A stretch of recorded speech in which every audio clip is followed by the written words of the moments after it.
and Recording sacred in presence. progress. The king's surroundings were infused with perfume and aromatic plants, and the body was said to smell divine. An inscription from the temple of Edfu describes him in this way: his nose, and the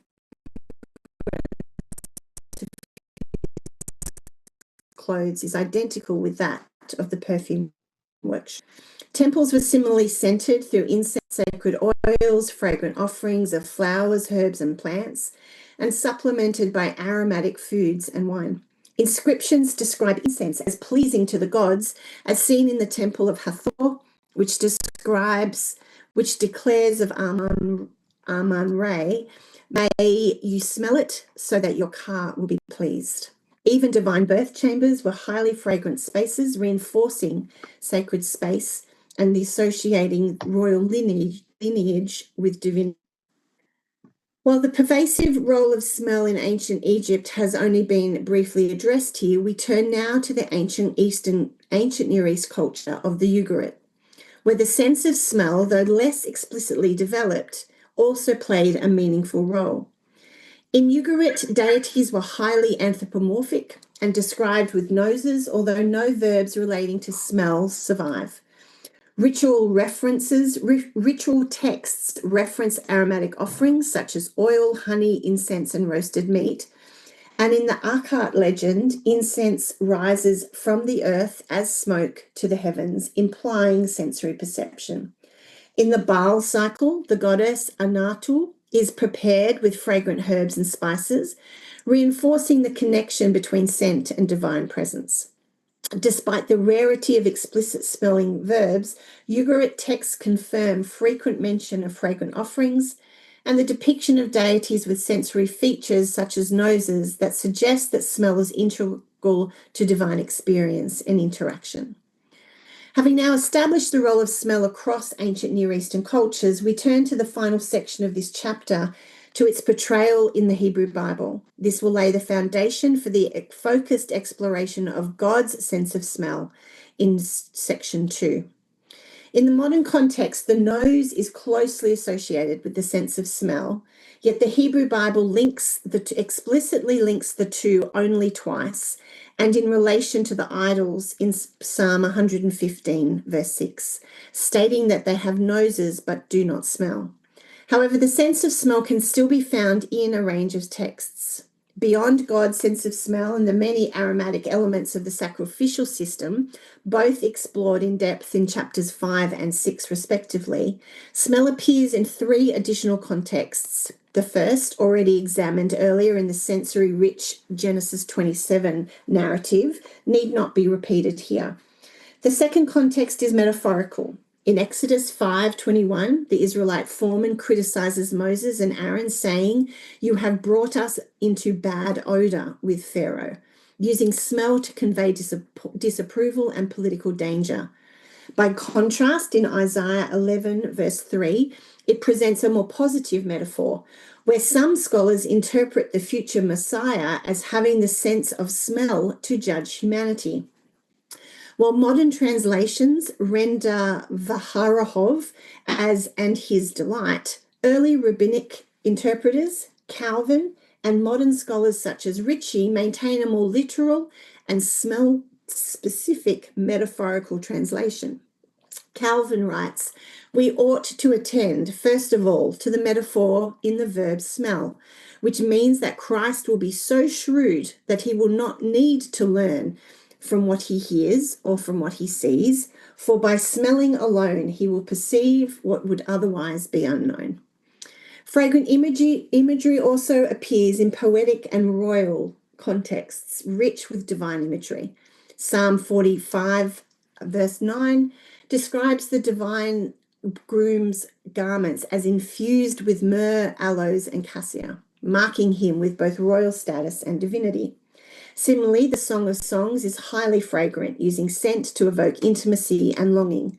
Kurek Komes contrasts this with the scentless Garden of Eden, arguing that fragrance symbolizes closeness but at the same time distance and a sense of mystery, making it an apt metaphor for both erotic and divine human relationships.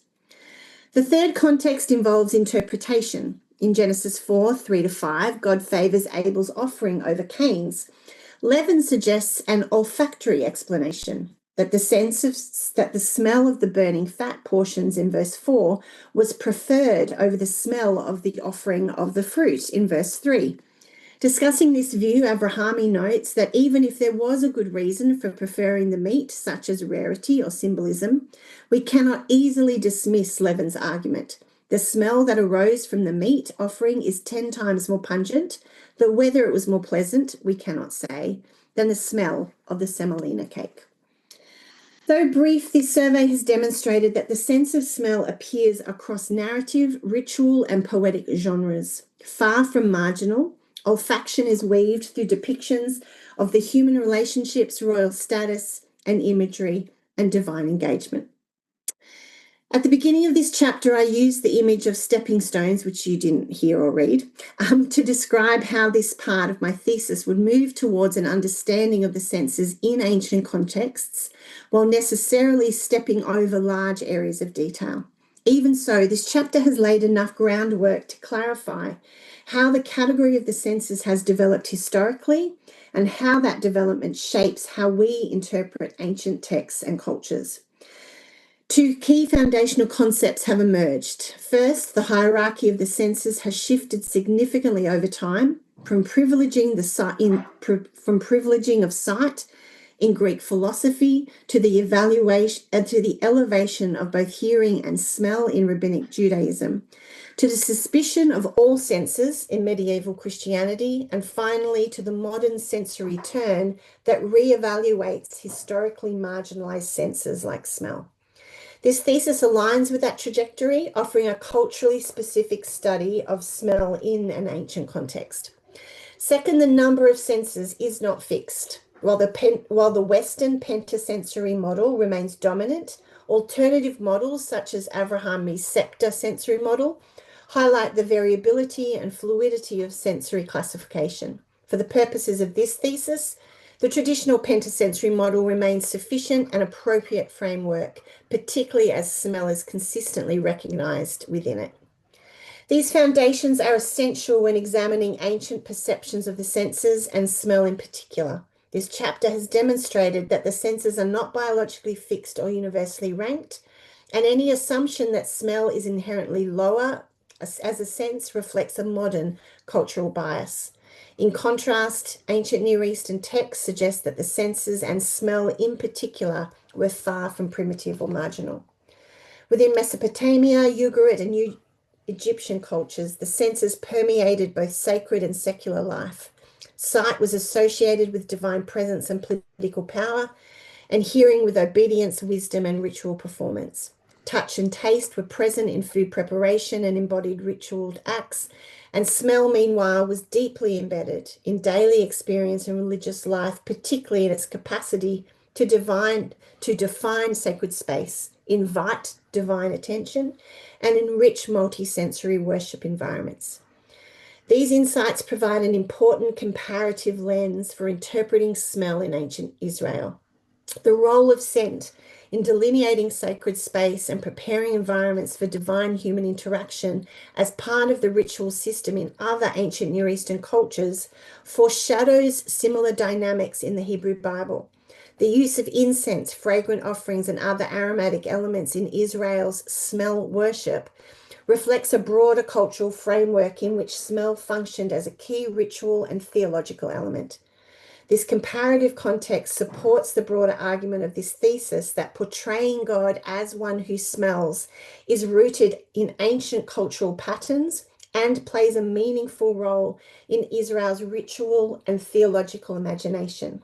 The depiction of God as anthropomorphically possessing sensory perception as one who sees and hears and smells aligns with how other deities are portrayed in the ancient Near East.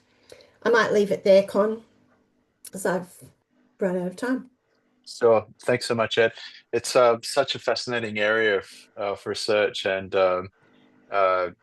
what you've presented tonight, I find immensely interesting, stimulating. So thank you. Let me kick off with a question. Uh, do you? Well, I've got a couple of questions, but one is, do you have a theory as to explain why sight and hearing have been so prioritized by modern cultures? Um, Yes. And the whole first section of this chapter goes into that whole history. There is certainly through every stage that I kind of go from like early Greek philosophy right through, there is always a primacy of sight and hearing. Right through to the Enlightenment.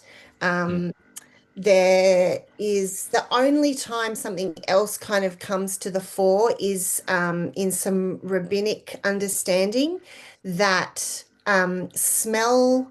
So if we're only talking about, the five, that smell was the only sense, if I remember this correctly, the only sense in terms of the Garden of Eden narrative that didn't wasn't involved in the sin.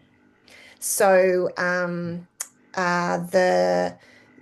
fruit was set. Eve saw the fruit. She heard the serpent.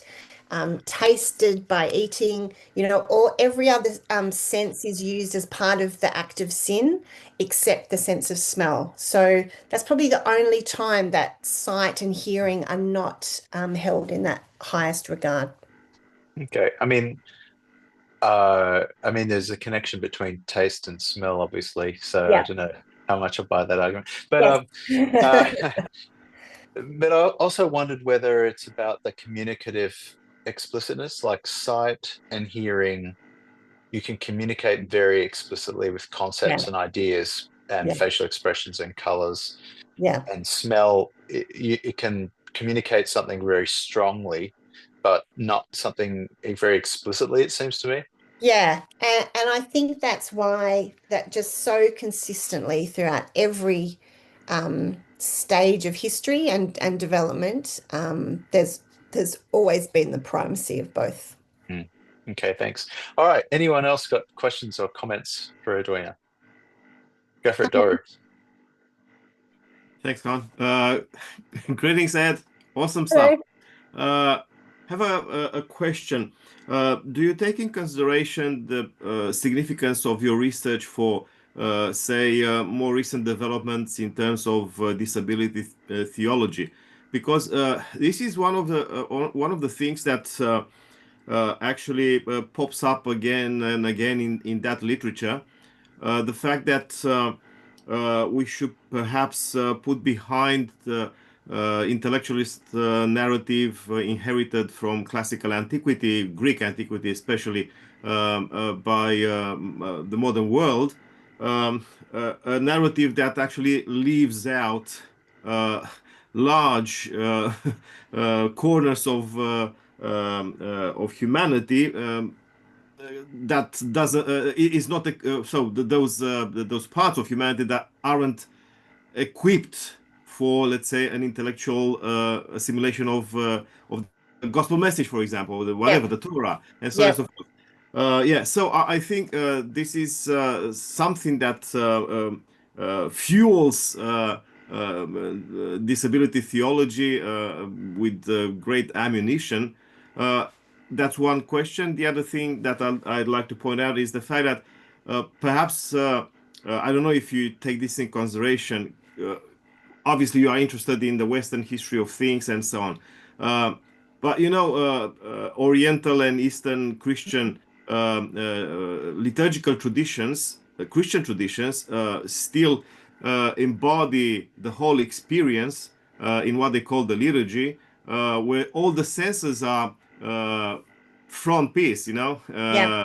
Anyway, Both are yes, but then they don't form a part of my work, um, mainly because just, it's already getting kind of so huge, but it's certainly I've become very aware of both aspects of those throughout my work here. And I think it's particularly that disability aspect, I think is really interesting and something that I'll probably look into, like when this is all finished and I can kind of widen. But Yeah, yeah. well, you can further directions, in the conclusions of your thesis. Yes. Great stuff anyway. Thank you. Further. Thank you, Doru. Anyone else with a question or comment? I have a quick question. Thank you, Edwin. That was really fresh and very creative and interesting. I was really interested in your ancient Near Eastern text parallels. I'd just be interested to hear like what your methodology was for like acquiring those. Like, did you have to comb through a bunch of texts? Are you being pointed there by secondary resources? It just seems like a daunting task maybe to collect a lot of those. I'm very thankful for work that has already been done. So secondary sources were really key in identifying those. And there's certainly so the Epic of Gilgamesh, that's a key one, and that is very evident as soon as you start looking. But certainly, there's a lot of work done in sensory studies in the last probably 10 years, and so I really haven't had to search those texts and inscriptions the way I've had to in terms of the Hebrew text, and I'm super thankful that I haven't had to do that, because I'm just kind of blown away by this whole other world. And I haven't used Google so much in my whole life, just trying to work out who the heck all these other people are and what are the names of places and what are the names of poems, and yeah, it's a whole learning curve. So secondary sources are my friend. Yeah, that's interesting. Thank you very much. You're welcome.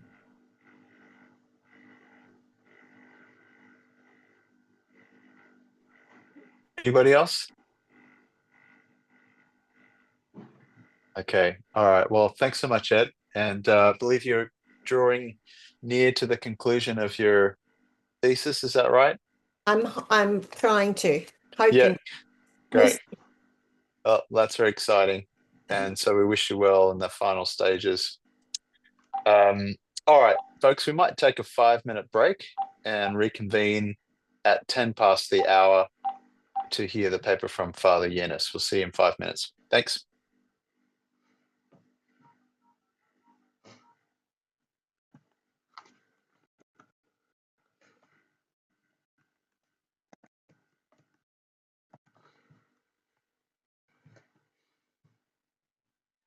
Hello, you got the monastery number?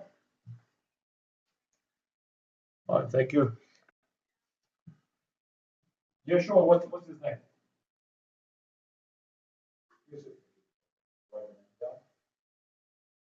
Yeah, that's what I'm doing right now. Thank you.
Hello. Yes. Hello. Hi. What's your name? Jeremy. Yes. Exams. Your son has exams. Very well. No problem.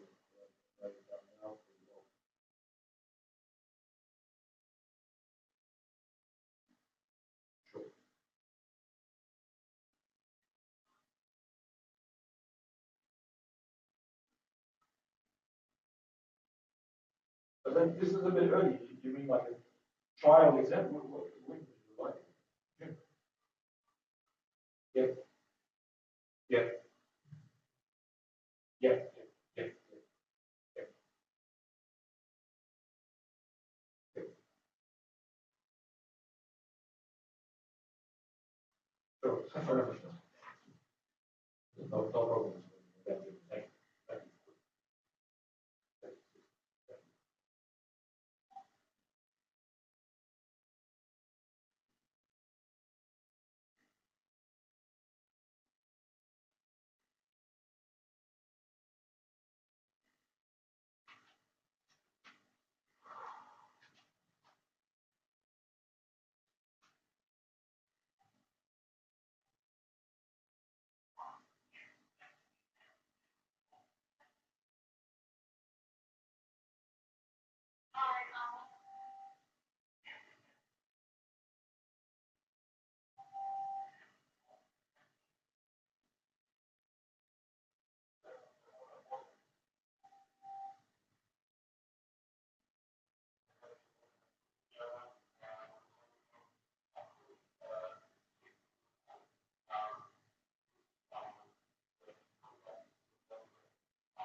Got it.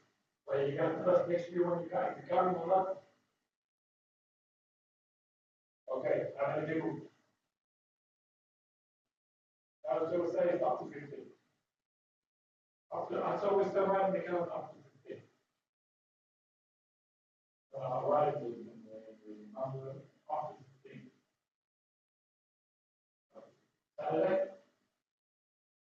Yeah. No problem. Yeah. No problem. Thank you.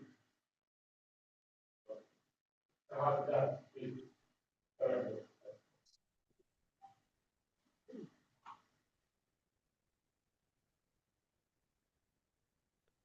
Hey, well, welcome back, everyone. For our final presentation this evening, we have a paper from Father Yehnis. Thank you, Yehnis. Professor. Hand over to you. Can I share my screen?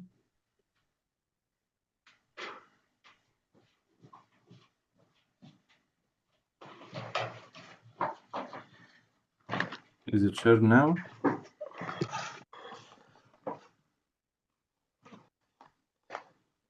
Yes, we can see. Okay, good afternoon, everyone. I am Father Yehnis El-Antony, a hero monk from the monastery of Saint Anthony, the Great in Red Sea, Egypt, and I am a PhD candidate in theology. Today, I'm pleased to present my doctoral thesis proposal titled A Comparative Study of the Coptic and the Greek cantena of Luke and the Homilies on Luke by Rufus of Shot, Aspects of Early Medieval Exegesis in Egypt. The Latin term cantena means chain, and it refers to a form of biblical commentary that emerged by the 5th century. It designates a sequential compilation of exegetical extracts arranged in the order of biblical text and drawn primarily from the writings of the Church Fathers. These compilations consists of direct quotations, carefully selected and organized by editors to accompany specific scriptural verses. Each excerpt is typically attributed to its patristic author, thereby creating a continuous chain of authoritative interpretations that reflects the early church's theological and exegetical tradition. The Gospel of Luke holds a central place in Christian theology and exegesis. So catena played a critical role in shaping early medieval biblical interpretation. The Greek catena in Codex Zachensius, which is around 8th century, is a palimpsest manuscript and is a vital witness to the Byzantine exegetical tradition. Around the end of the 12th century, the catena manuscript was overwritten was a Greek gospel lectionary following the Constantinopolitan Rite, identified as lectionary 299 in Gregory Island list. Codex Zachensius, the only surviving New Testament catena with both commentary and biblical text in majuscule, is considered the oldest example of its kind, predating others by about 2 centuries. However, it is a copy of another one.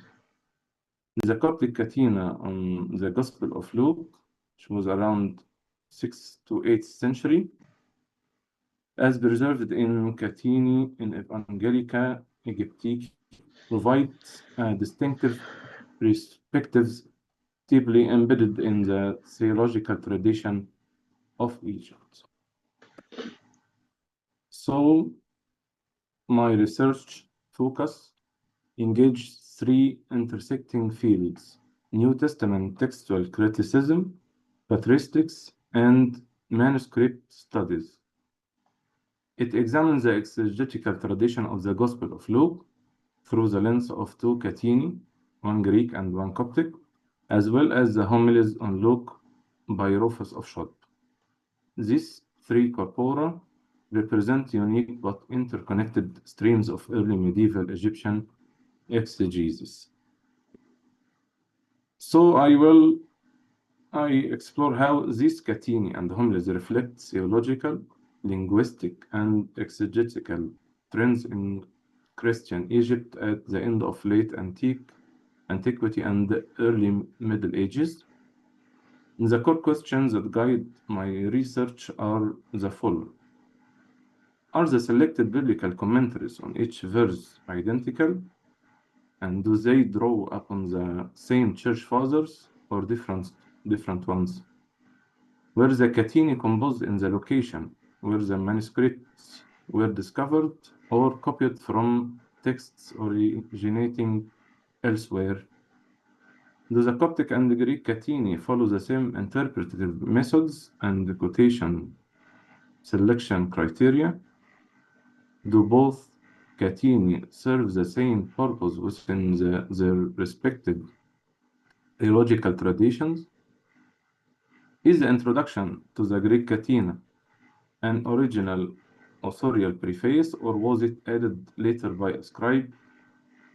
What is the relationship between the Coptic catena and the homily on Luke 1 of Rufus of Shod, given their related historical context? What type of biblical text was used for the Coptic and the Greek cateni, whether Alexandrian, Byzantine, or Western? What are the thematic and lexical similarities and differences between the 2 cateni? And what influence did these cateni have on biblical commentaries in subsequent centuries? Okay, regarding the textual sources, my primary sources include the Greek catena in Codex Zachensius, which is an 8th century palimpsest preserved under a later lectionary, and the Bohairic Coptic catena on Luke, preserved in British Library as Oriental 8812, edited by Paul de Lagarde, and Rufus of Shod, homilies on Luke, preserved in the original Coptic versions. Here we can see a photo that shows a page from the Coptic catena manuscript on Luke, preserved in British Library under the title Oriental 8812, which according to the colophon is dated to the year 888. The headings is in small scripts refer either to the name of the church father from whom the interpretation is quoted, or to the title of the section being interpreted, or indicate that the following text is a gospel passage. The photo also features Coptic decorative elements, including crosses and bird motifs, like here, this one. The bird represented is in the image is a peacock, which according to the Coptic Christianity symbolizes Christ's resurrection, the incorruptibility of the body, heavenly beauty, and spiritual renewal. Additionally, the upper side of the folio includes an inscription here that reads, "My Lord Jesus, have mercy on me," which evokes the repetitive prayer of the monk who copied the manuscript. This photo shows a page from the Greek Codex Zacynthus, a palimpsest written on parchment dated between the 6th and the 9th centuries. The term palimpsest refers to a manuscript whose material is parchment and which is made from animal skin and was used more than one time, with the earlier writing being erased for the material to be reused. That this parchment was reused is clearly visible in the image.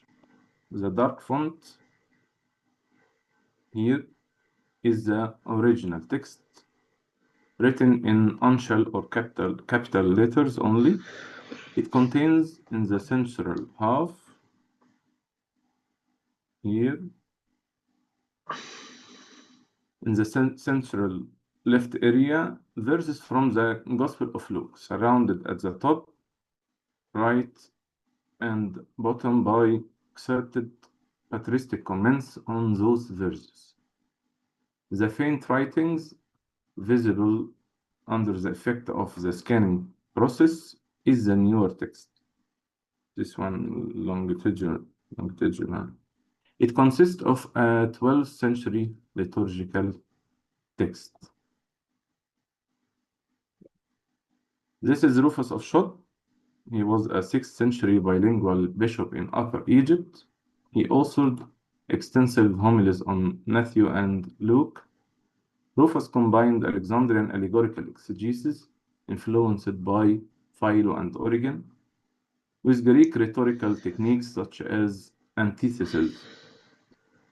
His thinking reflects deep scriptural knowledge, monastic spirituality, and advanced rhetorical training, highlighting a rich monastic culture and its development in late antique Upper Egypt's religious and intellectual history.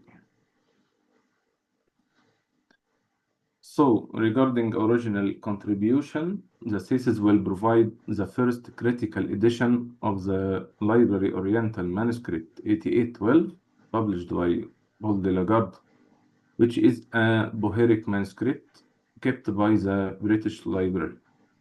This manuscript is dated to 888, which ranks it among the oldest surviving catene. While portions of this text have been subtitled by some scholars, none attempt to translate the entire text. Another aim of this thesis is to demonstrate whether this cantena is an authentic Coptic text or a translation of a lost Greek cantena, according to the theory of Dorival, who claims that the Coptic text is a mere translation from an old Greek cantena that didn't originate in Egypt. Related, the thesis will discuss the claim of Horner that the Bible texts are translated from Greek and not recorded directly from the Bohairic Coptic text. The thesis will also refer to the Arabic manuscripts of the Coptic cantena to supply the missing sentences or passages of the Coptic manuscript and to emphasize differences wherever they are significant. The thesis will consider the three Christian Arabic manuscripts, one from Vatican and two from my monastery, St. Anthony. The extant works of Rufus of Shod include fragments of two sets of homilies, one on Matthew and the other on Luke. By incorporating Rufus' homilies on Luke, the study will bridge the Coptic and Byzantine exegetical traditions. The project's originality lies in its comparative approach, shedding light on the broader theological and cultural milieu and contributing to the understanding of cross-cultural theological influences in the early Middle Ages. So in conclusion, my project includes the following original contributions. First, critical edition and analysis of Coptic cantena on Luke, a detailed comparative analysis of Greek and Coptic catenae in terms of lexicon, structure, and patristic content, a re-evaluation of Rufus of Schott's influence on the development of the Coptic tradition, and a study of how Coptic catenae were received and modified in later Christian Arabic manuscripts. The methodology this study adopts a comparative and analytical approach to examine the theological, exegetical, and the textual traditions reflected in the Coptic and Greek catenae of Luke, the homilies on Luke by Rufus of Schott, and 3 Christian Arabic manuscripts. Key sources underpinning this methodology include catenae in Evangelia Aegyptica, Qua Supercent, edited by Paul de Lagarde, which provides the preserved texts of the Coptic catenae on the Gospels and serves as the primary reference for analyzing Egypt's exegetical traditions in comparison to Greek sources. I will provide my own translation of the Coptic cantena of Luke, which will be accompanied by textual analysis, cross-references, and biblical text criticism. Regarding the Greek cantena, I will draw upon the palimpsest cantena of Codex Zacchaeus, text and translation, edited by Houghton and others, which offers the text and translation of the Greek cantena in Codex Zacchaeus. This text will form the basis of reconstructing its exegetical framework and assessing the interplay between Greek and the Coptic traditions. Additionally, Mark Shredden's Rufus of Schott, homilies on the Gospels of Matthew and Luke, provides critical access to Rufus' homilies, contextualizing his theological contributions and their relationship to the cantena. These sources collectively enable a detailed comparative analysis of thematic, linguistic, and theological elements, illuminating the historical and exegetical connections within early medieval Christian Egypt. This study also examines 3 Christian Arabic manuscripts as significant witnesses to the theological and exegetical traditions of Luke.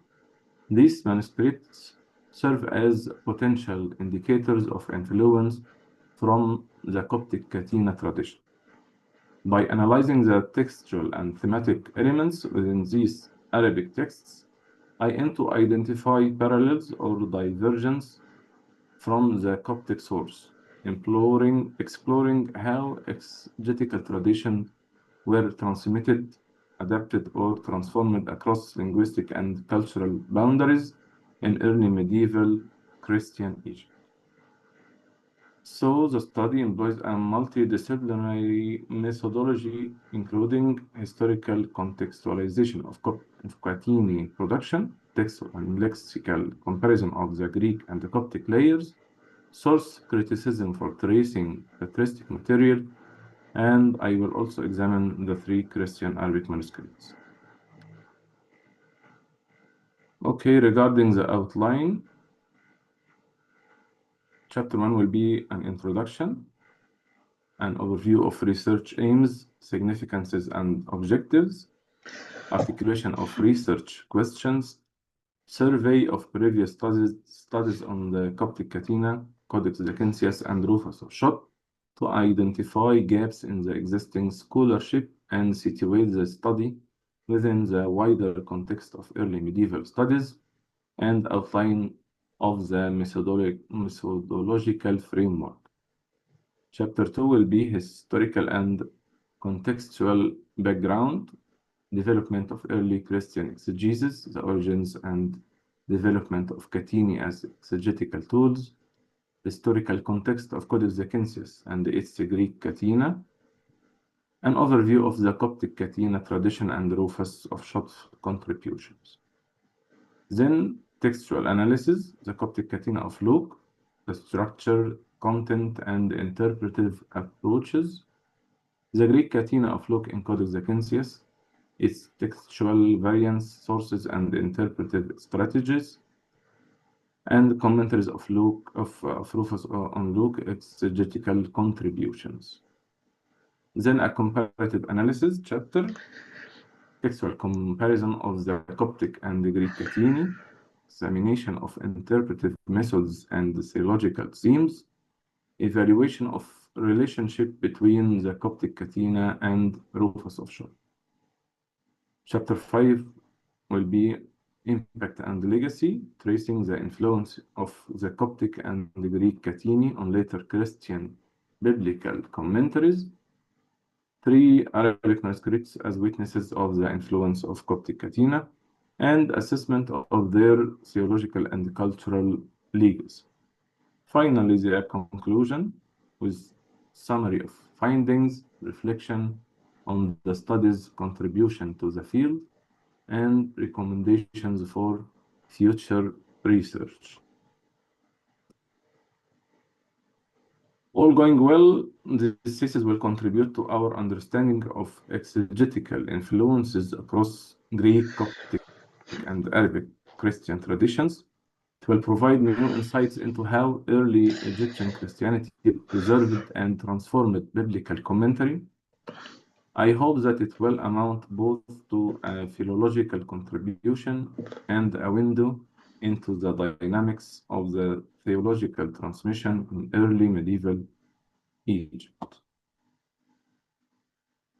Thank you for your attention, and I look forward to your feedback and questions. Thank you so much, Father Yehnis. It's such a fascinating project. I loved hearing more about it today. My main question is, and I know we don't want to preempt the conclusions of your research, but what is your sense of what you think you will discover in terms of the comparison and contrast between Greek and Coptic and Arabic exegesis and interpretation? Okay, by comparing the two catenas, I want to know whether Christians in Egypt stayed using the patristic sources for exegesis or relied on their own way of theological thoughts and explaining the verses. Also, I want to know whether which one was before the other, the Greek or the Coptic one, and to see if it was originated in Egypt, the Greek one, and then traveled to Greece, or the opposite. And also by investigating Rufus' work, I would like to know whether he relied on the patristic commentaries before him, or he put his own ideas. Especially, he's using algorithm a lot of time, so maybe he is influenced by Origen and Philo, as I said. So I want to know what they look to the patristic commentaries at the Middle Ages, the early medieval ages in Egypt.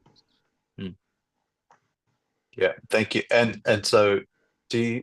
Yeah, so I guess I'm being a little cheeky, but I'm just wondering, do you have a sense already of the answers to some of those questions, or is it just legitimately you don't know, and you'll see where it goes? I have already worked on the analysis. Until now, I'm working on the analysis of the main texts, and I'm also working on the introduction. Maybe by the next month, I will finish the introduction. Okay. All right. Okay, thank you. Anyone else with questions or comments for Father Yehnis? I have a question. Thank you very much. That sounds like an exciting endeavor you're beginning on. Thank you so much. Can you, and I may just be failing to make a connection here. Do you see deficiencies in Lagarde's edition? You say you're making the critical edition, but how does Lagarde fall short? Is it because you're just basically making a diplomatic edition of the manuscript? Is that correct? Yes, De Lagarde only typewritten it, made the transcription of the text from the codex. Sometimes he changed some words like the abbreviations. In Coptic there is a lot of abbreviations for Christos or Isos or choice, which means the Lord. He changed the abbreviation into the whole word, and also sometimes he misquoted or cross-reference the verse number. I found it many times, and he didn't include anything about decorative figures in the codex, in the manuscript. So I will also study it. That makes great sense. Thank you. Welcome.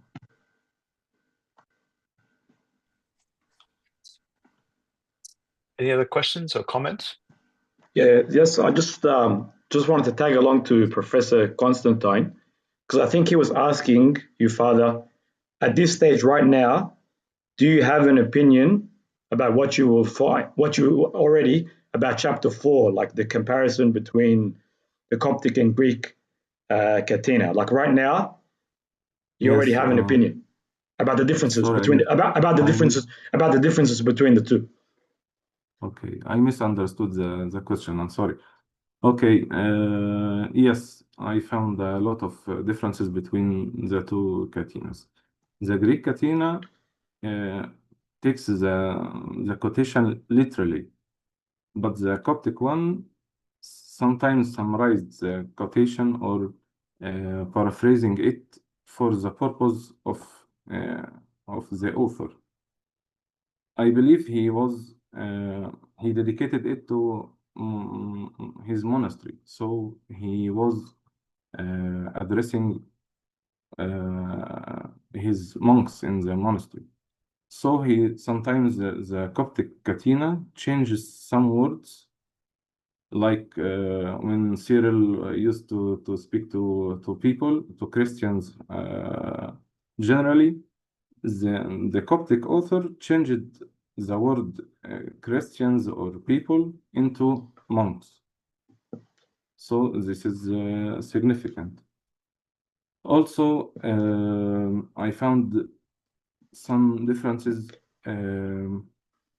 regarding the way of exegetical expressions, and especially also I want to notice I want to focus on something also, that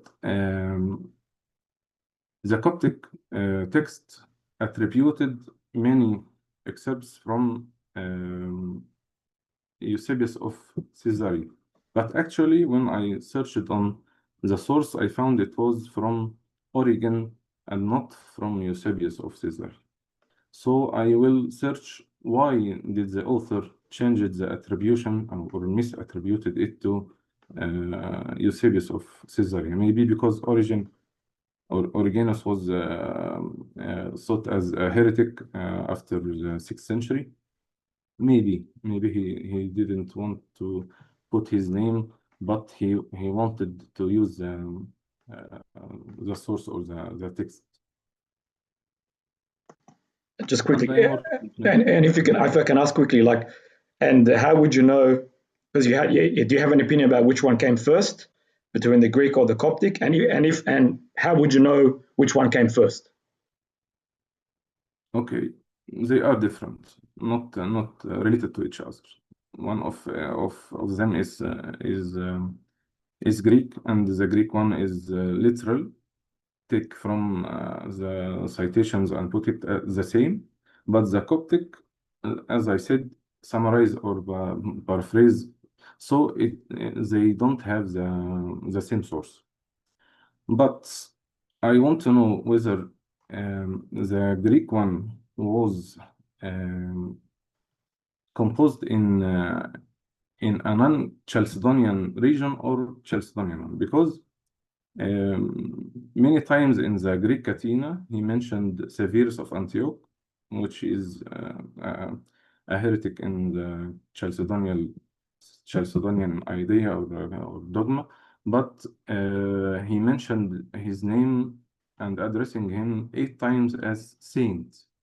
He said saint from Saint Severus of Antioch. So I believe it wasn't composed in Greece, but maybe in another region and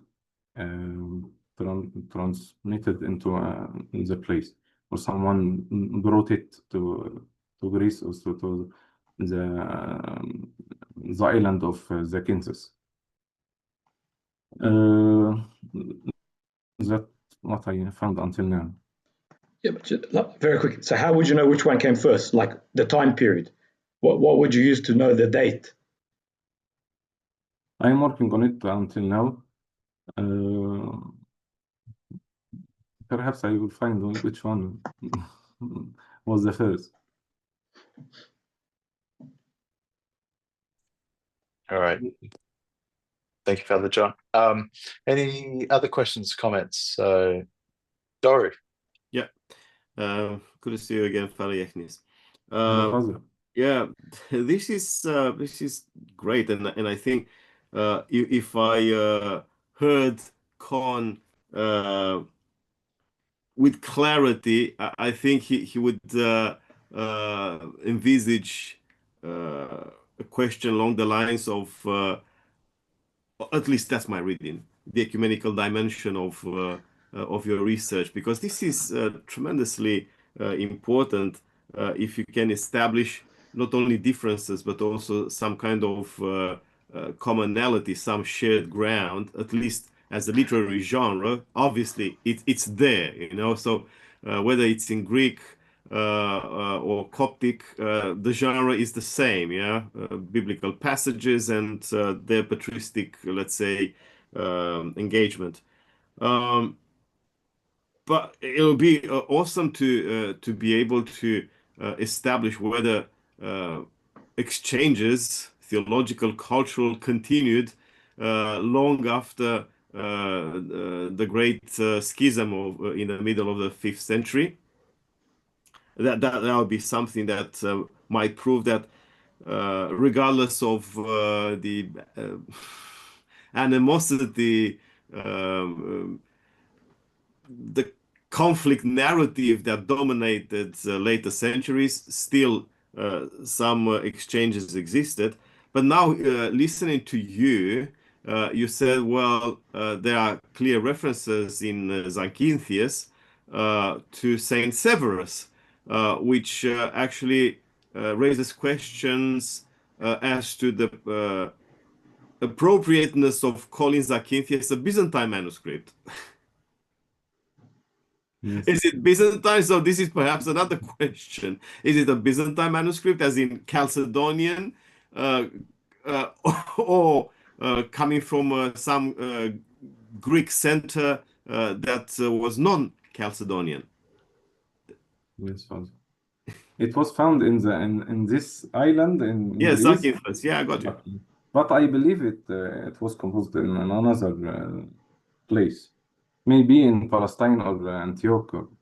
another place influenced by non-Chalcedonian thoughts and dogmas.